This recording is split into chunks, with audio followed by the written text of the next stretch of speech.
saya Nabila. Nah, di sini saya akan menjelaskan mengenai pengertian dari kalor. Kalor adalah energi dalam bentuk panas yang dapat berpindah tempat dari suhu yang lebih tinggi ke suhu yang lebih rendah. Kalor dalam satuannya adalah joule. Nah, perpindahan kalor itu dapat dibedakan menjadi 3, yaitu konduksi, konveksi, dan juga radiasi. Sebelum kita melakukan eksperimen, ada baiknya kita mengetahui tujuan perpindahan kalor. Hai Desta. Hai apa? Kamu tahu nggak tujuan dari perpindahan kalor? Apaan tuh?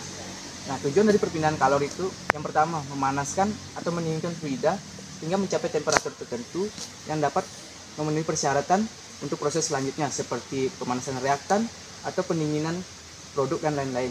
Yang kedua, mengubah keadaan atau fase fluida seperti destilasi, evaporasi, kondensasi, dan lain-lain.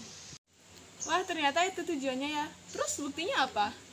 Nah, untuk membuktikan perpindahan kalor, mari kita simak video ini sampai habis. Cekidot. Salah satu contoh dari perpindahan kalor yang pertama itu konduksi. Konduksi merupakan suatu hantaran dari bagian benda ke benda lainnya atau dari satu benda ke benda lain tanpa adanya perpindahan partikel maupun zat. Nah, untuk mengetahui perpindahan kalor konduksi, mari kita melakukan eksperimen. Lagi bersama saya, di sini saya akan mempraktekkan tentang konduksi. Pertama yaitu kita bawa gelas ke sini diisi dengan air hangat.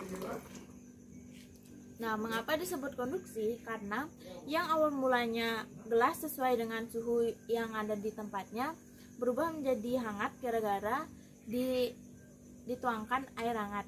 Ini disentuh, walaupun cangkir ini disentuh dengan tangan, itu akan mengakibatkan panas karena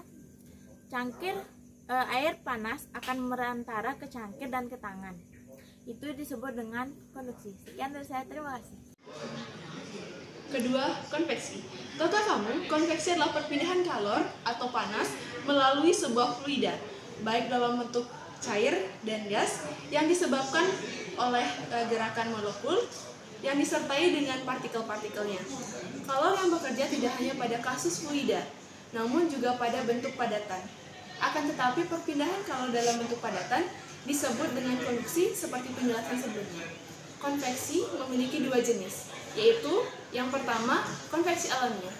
Contohnya air yang dipanaskan, angin laut, dan angin darat. Yang kedua, konveksi paksa. Contohnya Alat dan bahan yang diperlukan adalah pendingin mesin wadah dan air, dan juga sistem pengering rambut. pewarna, Untuk mengetahui lebih jelas dan dan kompor. membuktikan perpindahan kalor secara Didihkan air konduksi, kemudian mari amati. kita melakukan percobaan. Saat air bagian bawah mendapatkan kalor dari kompor, partikel pada air memuai, sehingga menjadi lebih ringan dan bergerak naik. Kemudian digantikan dengan partikel air dingin dari bagian atas. Dengan cara ini, panas dari air bagian bawah berpindah bersama aliran air menuju bagian atas. Perpindahan air bisa kita buktikan dengan meneteskan pewarna ke dalam air.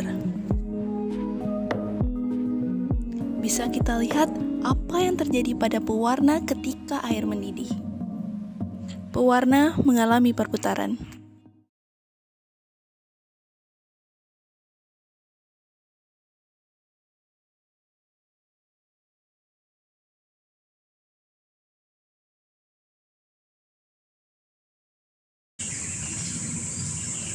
Semoga mengerti ya. Bye-bye. Duh, mau ulangan fisika nih.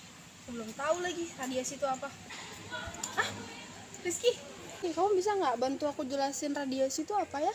Iya Bel, jadi gini, radiasi itu adalah energi yang terpancar dari materi, atom.